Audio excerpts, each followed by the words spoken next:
Well, hello. Thank you for joining me.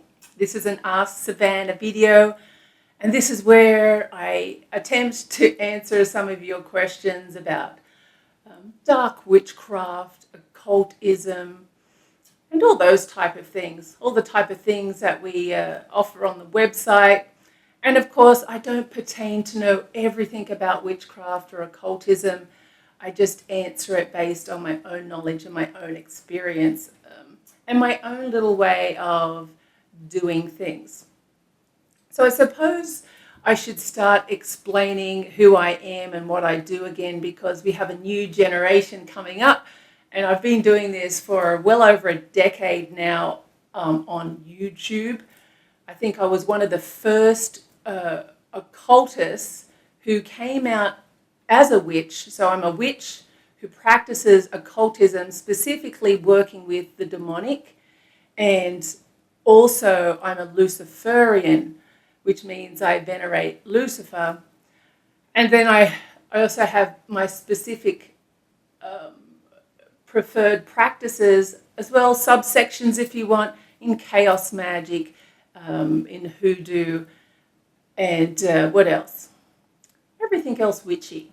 And so back over a decade ago, that was kind of different, and it put me on a little bit of my own little island, because people don't know how to categorize somebody who can't fit in either box. So I've sort of developed a reputation for sharing witchcraft, but as it was traditionally performed. Without the, we went through, over the centuries, we went through the years of witches being ostracized and having to go underground. And I believe the Wicca movement did revive witchcraft, or make it more palatable to the general public, which kind of gave a bit of a leeway for us who still practice more a traditional style of witchcraft. It provided more freedom for us to talk about what we want to talk about.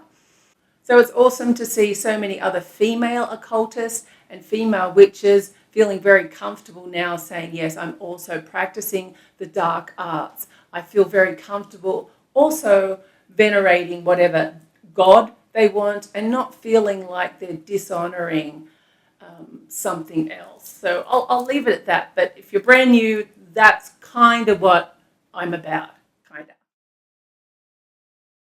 First question, how do I literally join the Coven? So we don't have like a membership or anything like that. It's not like we're trying to be exclusive or special. It's just, it's probably not what you think that we are these days. We don't all get together, and some of us get together to do rituals and things, but it's not like it used to be.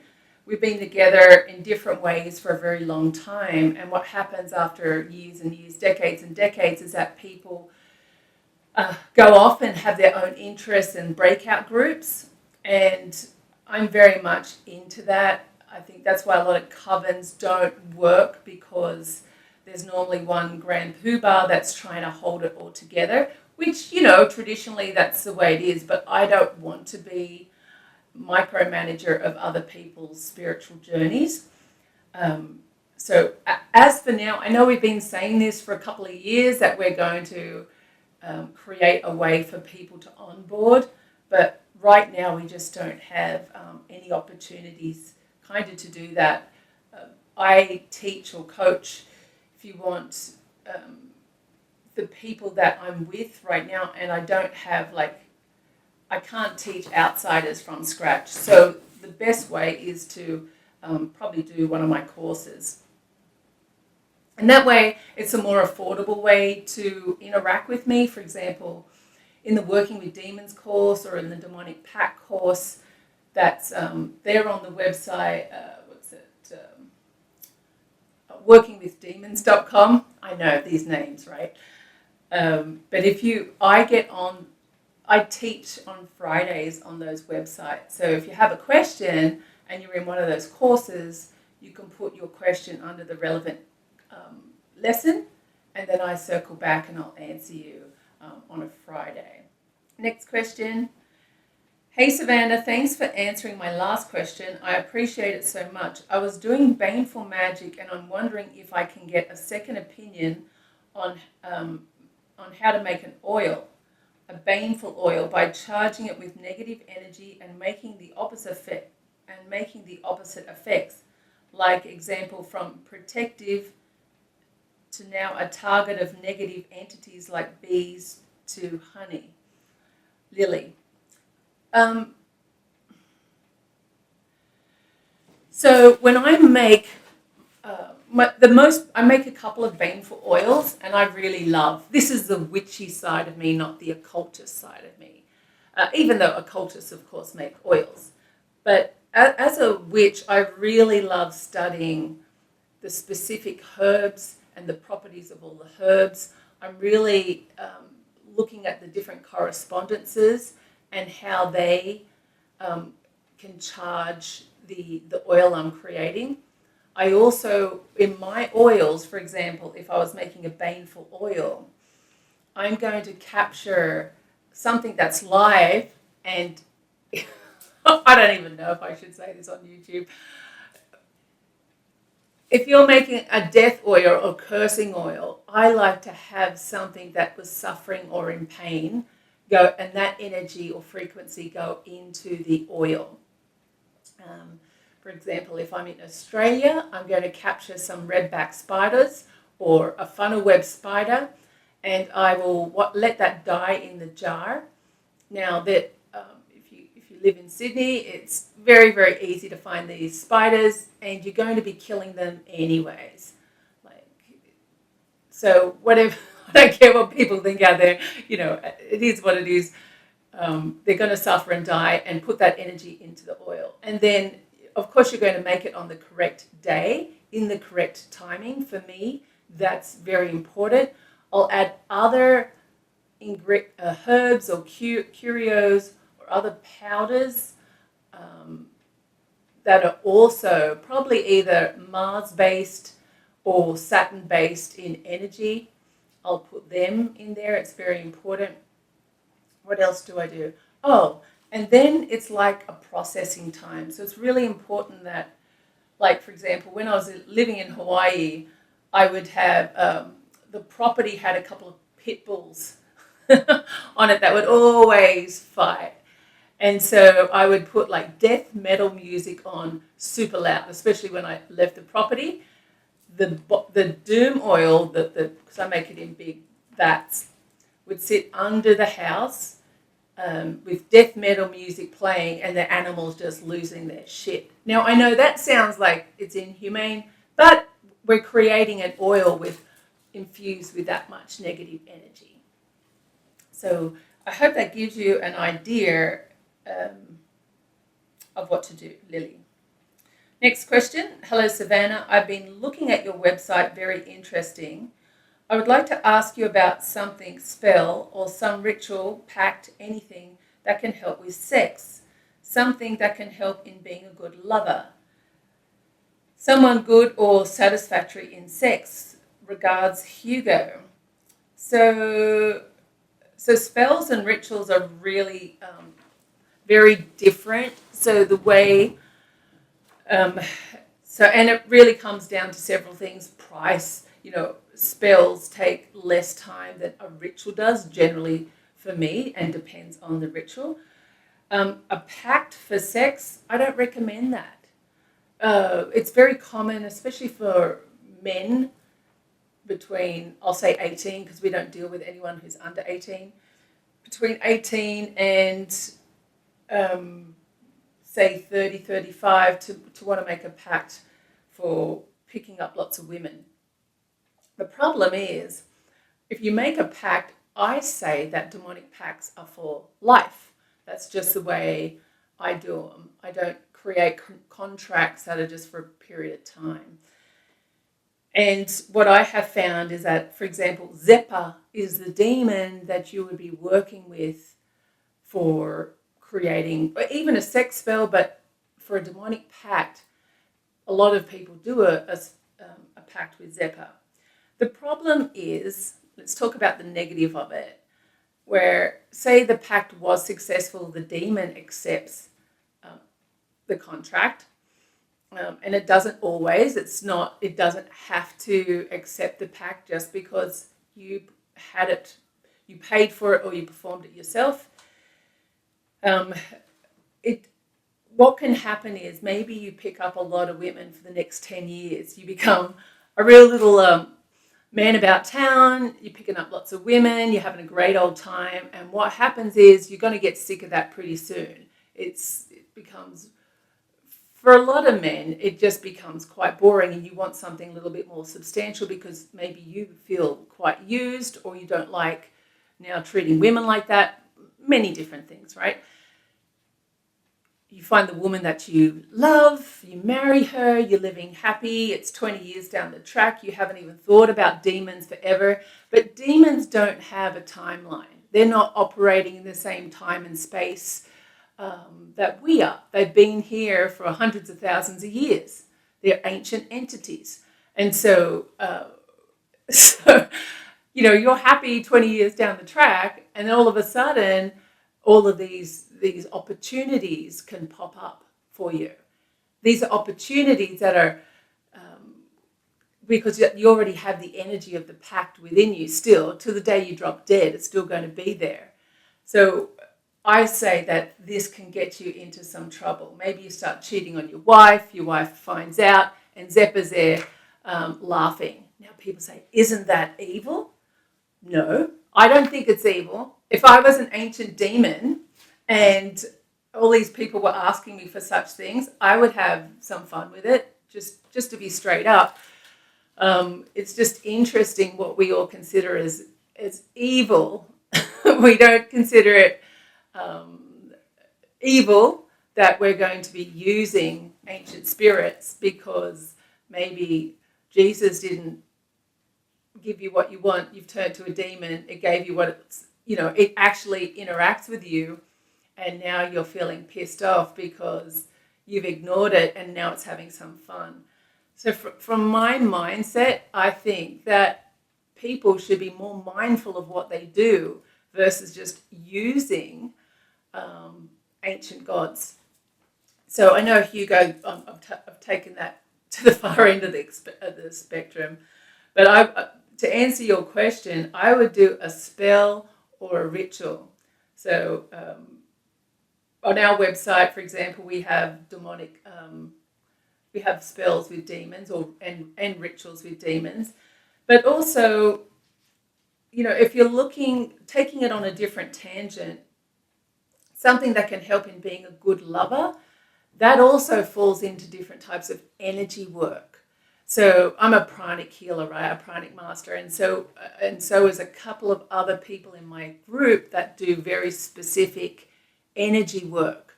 And so what we do is revitalize or reinvigorate certain points, especially the sex chakra. They've got all these different names, but because there's not just 7 chakras in your body, but anyways. And you revitalize these points. So once they're triggered and revitalized, it can sometimes allow the equipment to work a little bit more vigorously. There's also just witchcraft spells that can be done to enhance a man's vigor, if you want. Masturbation and porn use is a real problem, especially for the next generation coming up. Now, it's a problem for a lot of guys anyways in their 20s and 30s, especially those who are really used to really graphic pornography, hardcore pornography, or seeing a lot of prostitutes, or have, we call them rub and tug parlors in Australia, but massage parlors. But what happens when a man gets this pleasure from all of these fantasy scenarios, when they get into real situations or interacting with women in real time, they find that they don't have their mojo. Firstly, it's hard to pick up normal women, and then it's hard to get your equipment working because of visualization or some other issues. Chronic masturbation has its own set of issues, and they're real. So I would recommend energy work instead of spell casting if that's the case. But that's why, asking these questions and sometimes a consultation is kind of important, because there's so many ways to deal with it. Okay, next question. How do I summon Chenor the demon? Luna. Luna. Is that blonde gypsy's cat? Her cat's name, Luna.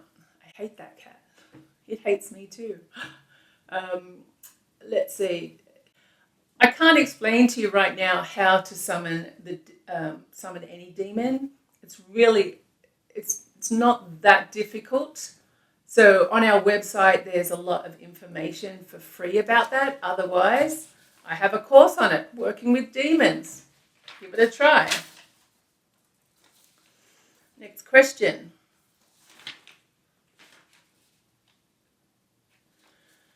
Throughout your website, there are several places where reference is made to your spirit. How does one find out who their spirit is when you want them to be present during a spell? Also, is it good to place a hurt spell under a full moon during the witching hour? Thanks. Do you mean if you're doing a curse, is it good to do a curse on the full moon in the witching hour? Yeah. So when I first started doing witchcraft, correspondences were always very, very important to me. And that was because before I even had books on witchcraft, just naturally, if you're not in a rush and you're just out there in nature, you can feel the ebb and flow of nature. Nature actually has a pulse. And so the full moon has quite an intense energy. It just creates a charge in everything that is living, including all of the elements. And so, and certain timing of the day, you can feel more charged, because especially at 12 midnight, the witching hour, things are generally more quiet unless you live in the city. And 3 a.m. is known as the demonic hour. So when you're first starting out, why not do it at that time or at those times? So yeah, a full moon is a great time to do any type of really spell or ritual. And so that's like when we do the full moon ritual, we called it the releasing an abundance ritual for a reason, because there's things that you want to release or remove, and there's things that you want to bring into your life or draw upon. And that can be said across the board for absolutely anything. So in a curse, going into the waning moon cycle, the opposite side of the full moon, you use that energy to take away from the target. So it is a very good time. And also, I suppose, a full moon is a great time to cleanse yourself, to recharge your tools and heighten your own power. You also wanted to, or you noticed throughout the website, there's made reference to spirit. Spirit on our website is like a catch-all. It could be demon, god, goddess. It's just a generalized term for the other entity. And you said, how does one find out who their spirit is? The simple answer is that you need to work firstly within your comfort level. Find out or research or look at different imagery of different spirits or gods or god and goddesses. What do you like about them and their traits? And then, or get an oracle set. Each day, pull an oracle card or look at that oracle card and see if, normally the oracle sets have some little mantra or description of the god or goddess, and see if that calls to you. And then you could do either some level of divination. Pendulum is the easiest, just to see if that spirit wants to work with you or if that spirit has a message for you. Spiritual messages will normally come through the dream state. That's when your mind is like out of your mundane world and you're able to receive messages. Sometimes in your dream state, you might see some symbols or receive a message from a spirit, take a note of that as soon as you wake up and then research it. Spend some time. But I think it's a real personal journey, and take your time. Just take your time on the journey. There's no rush. Especially in a lot of spells that I do, I would call down to the universal source of energy. I know that's a catch-all phrase, but it's really the energy that's dark matter. It's all around us, to call or to channel into that energy, and then put it out there that you're looking for answers or direction to find your spirit guide. All right, next question. Hello, I like your videos. I have a question. This is from Catherine. I think what Catherine's asking is, do I have to have a deity or work with a demon if I have my natural abilities and can cast magic on my own? Because she tried that and it works for her. And then she says, I have experience. And she says that deities and demons have called to her in dreams. She's seen some of the sigils, but she doesn't want to work with them, so I ignore it all. Yeah, so you don't have to work with any demon or any deity. You don't have to work with Hecate or any god, goddess, deity, whatever. In fact, witchcraft and a lot of folk magic, you're not working with any entity. You're working with elements. The other part of that is, if you're having success, don't feel like you need to follow what anyone else is doing. That's not important. Like I said in the beginning of this video, when I was coming out saying I was practicing magic like this, there was no one else practicing it, but I was getting the results I needed. So that's why I felt like I could talk about it and get other people onto it, because if you weren't having success with what you were doing, why not try some of this, because it kind of works. But working with especially the demons and doing ritual magic, it's quite different. I mean, I know I've fused it together, but it is really, really quite different. And you do have to have quite a strong personality type. Otherwise, black magic and occultism can just chew you up and spit you out on the other side. But if you're getting the results, then don't worry about having to do any type of demonic magic or work with demons, Catherine. Next question.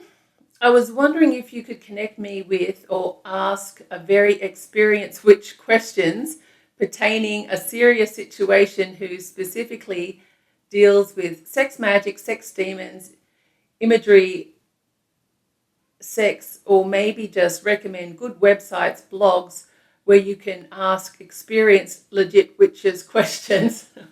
So I'm sure that can come across, Kayla, a bit snarky, but I'm sure that you didn't mean it that way, because why would you write in and say something like that, right? So sex magic, demons, and imagery sex. If your website, other witches out there, or if you know other websites that can help you or explain these type of things, throw it in the comment section. I'm more than happy. It's a big community now. I don't mind at all. But when you've caught me, I can ask experienced, legit witches questions. Fucking hell. Connect me with. Well, you're not asking me any questions, so I guess I don't have to answer it. But if anyone knows another witch that talks about those things, why not put that witch's details or that commentary below and help poor old Kayla out. All right, next question.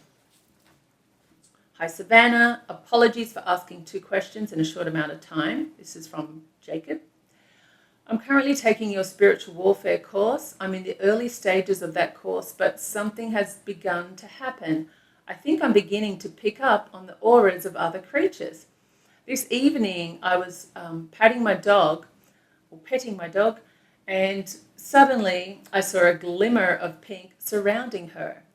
I later had the same experience with both my cats. Is it normal during the spiritual warfare course for this kind of stuff to happen? Thank you for your time, Jacob. That's awesome, Jacob. And why I find when students have quick experiences or really kind of get it straight away is when you have to clear your mind of all that pre-packaging. You know, like when I go in to learn something new, I really have to check my ego at the door, and I do a little meditation where I'm open and grateful for new knowledge and experience, because a lot of times you get in these courses and you just think that person's so full of shit. so I've got to be really mindful, because then I block myself off, not just from the learning, but also from the learning experience. And I'm finding when these students like Jacob just goes in there and tries, you connect to your sixth sense super quickly, because we are all spiritual beings, and we tend to lose our connection to let's just call it our magical connection, probably around the ages from around 6 to 8 years old, as life starts to happen, as we get more responsibility and other stuff takes us out of that of our magical self. You know, we start to doubt, and then life happens. And so it can be really quick to connect to that if you really want to. And so to see the aura around everything is quite awesome and not unusual. So everything has an aura, everything from a tree, people, animals, absolutely everything has an aura. So yeah, great experience. And keep rocking, Jacob. Next question. Hello, have you dealt with gangsters? Yes. I have been dealing in the occult for 35 years plus. Oh, you must be as young as me. Mainly with demons, and that is what I compare demons to. I compare them to gangsters. Higher level demons are charming, helpful, wise, smooth, powerful, bring in wealth, but ultimately are all dangerous.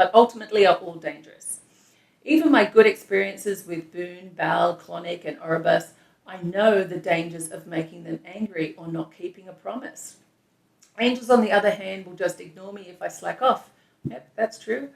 I don't compare them to gangsters out of disrespect, but rather a realistic analogy. This is my inability to read right now. Not Anonymous's. Oh, it's from Anonymous. This isn't on you, Anonymous. It's me. Too many people promoting demons on YouTube are sugarcoating the experience. Your thoughts? So let's tackle the beginning. Gangsters, I can see that analogy. Yeah, I suppose, like, when I think about a gangster, like demons like to be behind the scenes. They're not out there pushing their way into the world. They don't have to be seen, because actually a true gangster doesn't want to be known. They want to basically blend in, so not causing any heat to them, any undue heat. And they're very focused on what they need to do and what they need to achieve, and they get it done regardless of the consequences. And yeah, that is exactly what a demon is about. And so that's why, I agree with you totally. And it's interesting what you're saying. Too many people are promoting demons on YouTube, are sugarcoating the experience. Your thoughts? Yeah, I personally struggle with this myself, because Black Witch Coven does a lot of removal work where people have got themselves into trouble with demons or negative entities from actually across the globe. And there's all different types of negative entities that people just put in the bucket of demons. And most of the time it's because people have been dabbling in occultism, and they don't understand that in order to be an effective occultist, not a witch, witchcraft's very different, like I said throughout this video, but occultism is very different because you're working directly with, like Anonymous said, gangster energy or spiritual energy. And if you don't know how to, when that energy is received by you, if you don't know what to do with that energy, or understand that that energy is separate from your own energy, once that comes in and hits you, it can trigger within people behaviors that are really negative and get yourself into trouble. And so, yeah, I agree with you. We do talk about the positive side of it, but it's hard because I suppose this is our only community of where most of the people in the dark arts or occultism can get together and have a discussion about what they're specifically doing. And I would hate to be like a wet blanket and start every video with all the negative parts of working with the demonic. And believe me, it's a challenge for me too, because I know there's a lot of young people that are interested in it and can't wait to summon a demon to help them out of, especially teenage experiences, because I know how horrible those teenage years can be, and to have a demon on your side to help you through sounds like it's awesome. But you're right, it can, and it is most of the time negative to that young person because they don't understand who they're summoning. And normally they're summoning somebody who's top of the tree, right? The highest ranking demon. And then, of course, the highest ranking demon is a gangster and is going to spit you out as soon as it's finished dealing with our human crap.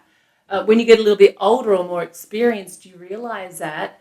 And so you're mindful of who you evoke and why you're evoking them. Most of the time, if you're just dabbling, you don't even know that the demon is present. And it could be lurking. It could be somewhere around. But you don't know it's there because you don't know how to feel the energy or sense the energy. And then, shit starts happening in your home or to some of the other people in your house. And that's because you've been dabbling with demons in the lounge room. But like I said, Anonymous, I totally agree with you that this is a real problem. But now the cat's already out of the bag. We've got a plethora of books just telling everyone how to contact demons. There's no respect of the knowledge. And, all I can do right now is provide a mop and bucket service to try and help remove some of the after effect issues. And that's for the people that can afford it. So I don't know, maybe authors out there, or if you're looking for a topic to write a occult book, we really need a book out there that talks about some of the challenges of the working with demons and some of the solutions if you do get yourself into trouble. I think that would probably be a better book than writing another book on the Goetia demons. Like, I could do a video just bitching about that, but I won't for now because I spoke a long time. All right, I got a ton more to do. So anyways, now that I'm back on the wagon of talking, I'll be able to do more of these videos now that the Johnny Depp trial is over and I have more time on my hands. Okay, well, thank you as always for listening, and blessed beast, hail Lucifer.